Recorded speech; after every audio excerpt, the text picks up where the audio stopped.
Pak Jokowi bikin program kunjungi rumah presiden untuk pencitraan. Apa benar itu cuma settingan dan ada adminnya? Kok mau sih orang datang 5-10 menit cuma untuk berfoto dan salaman? Ternyata setelah pensiun dari presiden, Pak Jokowi hidupnya jadi tidak tenang. Karena dia masuk tokoh terkorup posisi RP. Dan setiap hari harus klarifikasi ke wartawan dari kasusnya yang semakin hari semakin terbongkar. Supaya dikira orang baik dan masih banyak pendukungnya, Pak Jokowi membuat program silaturahmi berkedok wisata religi. Caranya ada 3 bus yang mengkoordinir untuk angkut orang. Setelah ditelusuri ternyata bus itu dari Masjid Raya Syekh Zayed dan cuma butuh 12 menit ke rumah Pak Jokowi di Kutai Utara nomor 1. Oh, terbongkar ya kenapa lokasi pembangunan masjid di situ. Anehnya, Pak Jokowi menetapkan beberapa aturan untuk pengunjung. Misalnya tidak boleh pakai sandal jepit, pakaian harus rapi, dan menggunakan celana panjang. Jam kunjungan ada 2 shift, jam 9 pagi dan maghrib sebelum jam 8 malam. Selain ratusan warga biasa yang setiap hari mengantri, kelompok 9 Naga juga berkunjung untuk membahas topik rahasia. Padahal Pak Jokowi sudah tidak ada kepentingan karena bukan presiden lagi. Menurut kamu setelah pensiun dari presiden, Pak Jokowi hidupnya apa bisa tenang ya? Lembaga ini klarifikasi Pak Jokowi tidak terbukti korupsi untuk kepentingan pribadi. Loh, bukannya ada pejabat pemerintah yang dipidana seumur hidup, padahal tidak mengambil uang negara untuk keuntungan pribadi, hanya karena merugikan negara 400 miliar. Terus kenapa OCCRP nggak menilai berdasarkan total uang korupsi? Ya kalau sudah tahu jumlah korupsinya, ngapain harus repot bikin lembaga jurnalis internasional? Inilah alasan kenapa lembaga ini menggunakan judgement dan analisa dari penilaian akademisi dan jurnalis profesional. Bahkan OCCRP ini banyak mendapatkan penghargaan internasional serta tidak pandang bulu. Sampai Presiden Erdogan dan Presiden Putin juga pernah masuk nominasi. Terus Jokowi ini dianggap korup karena apa? Jadi kalau kalian bisa baca, pernyataan awal OCCRP menyebutkan Jokowi korup soal pelanggaran hak asasi, manipulasi pemilu, dan perampasan sumber daya alam. Lalu diklarifikasi lagi, korup yang dimaksud bukan korupsi untuk kepentingan pribadi. Jadi selain korupsi untuk pribadi, sisanya berarti benar. Misalnya pelanggaran hak asasi manusia di proyek infrastruktur karena konflik lahan, di mana jumlah rakyat yang tertembak dan meninggal banyak sepanjang sejarah. Padahal rakyat punya hak atas rumah dan tanahnya, tapi malah diganti rugi seharga cilok. Misalnya jalan tol dihargai Rp6.700 per meter, dan tanah di Jakarta dihargai Rp50.000 per meter. Itu sih buat makan satu hari untuk satu keluarga nggak cukup. Selain rakyat jadi korban, proyek strategis nasional Jokowi juga membuat 5 BUMN merugi triliunan untuk bangun jalan tol dan kereta cepat. Bahkan bagi-bagi proyek ini merugikan negara 500 triliun. Ini diperparah dengan kerugian sumber daya alam. Misalnya cadangan nikel tinggal 6 tahun karena dikasihkan ke Cina, pasir laut dijual ke Singapura, dan tanah IKN diobral 190 tahun ke asing. Kalau menurut kamu kasus Tom Lemong yang dipidana seumur hidup, sama nggak sih kayak kasus Jokowi yang merugikan negara? Kan termasuk pelanggaran hukum tata negara.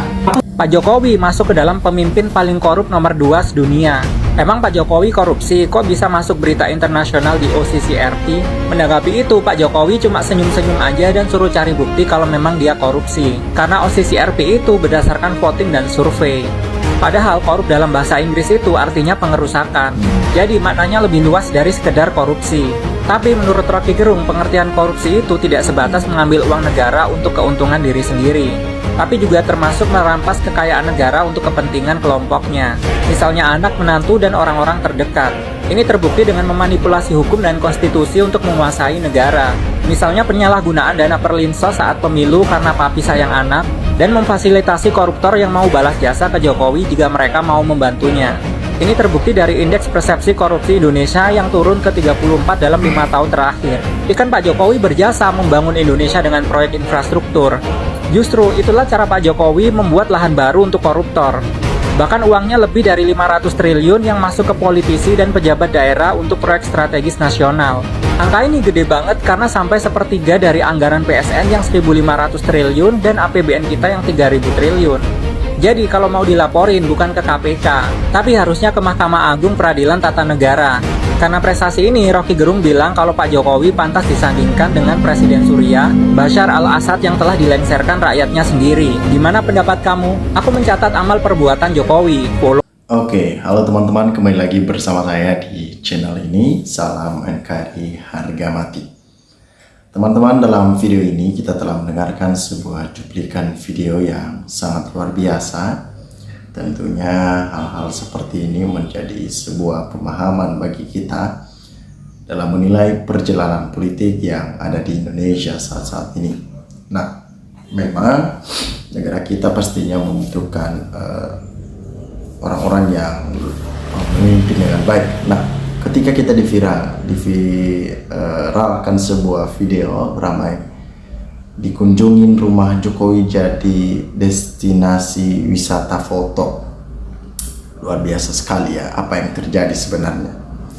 Nah, apakah ini benar ataupun tidak, dan pria ini membongkar secara langsung, secara terang benderang supaya masyarakat lebih paham dan mengerti akan semuanya ini. Jadi pada kesempatan kali ini bagaimana tanggapan masyarakat dari Imam Bahro mengatakan bahwa menyalahgunakan wewenang. Ya, dari Abdul Wahab, kalau barang busuk lama-lama ketahuan nantinya akan malu sendiri. Ya, komentar-komentar yang begitu menohok yang tersorot untuk Jokowi ya. Dari Juju, begitu hinanya mantan presiden sampai bayar orang mau berkunjung. Luar biasa sekali. Tentunya ini menjadi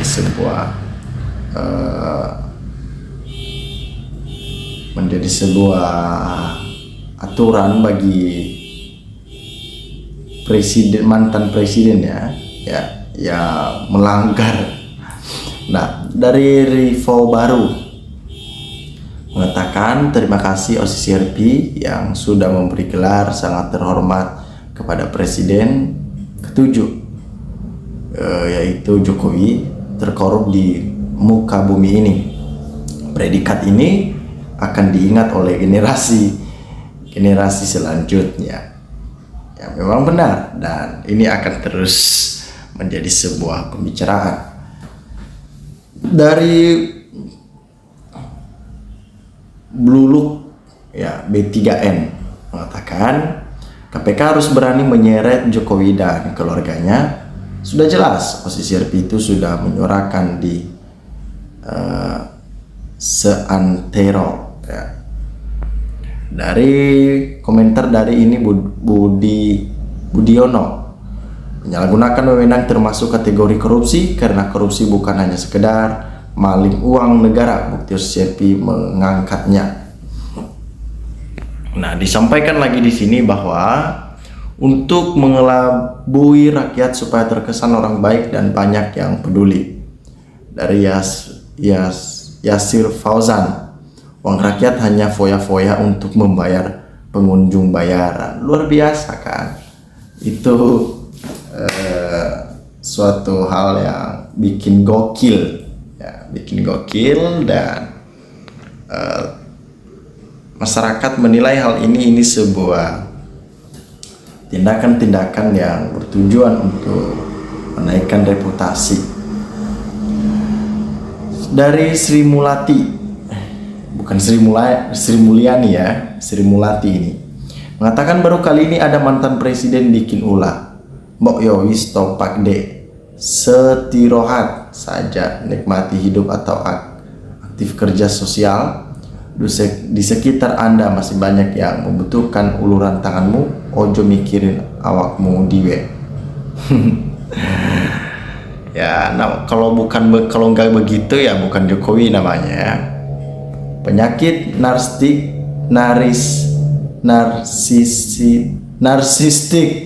memang begitu, nggak bakalan tenang hidupnya kalau nggak dapat pujian dari orang lain.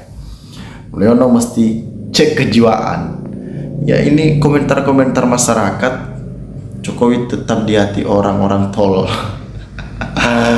Ini komentar-komentar yang buat kita ngakak ya. Kenapa? Karena seperti apa ya? Mereka mengomentari orang-orang yang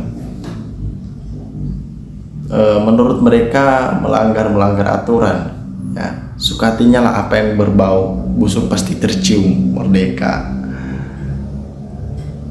Ya, luar biasa komentar-komentar ini menjadi sebuah evaluasi lah bagi Jokowi. Gimana menilai perjalanan politiknya ya begitu ramburadul. Ya, teman-teman, Sahabat-sahabat lensa netizen dimanapun Anda berada, silahkan berikan tanggapan teman-teman di dalam kolom komentar ini sehingga kita dapat bertukar pikiran antar satu dengan yang lain lewat kolom komentar ini. Terima kasih teman-teman. NKRI harga mati.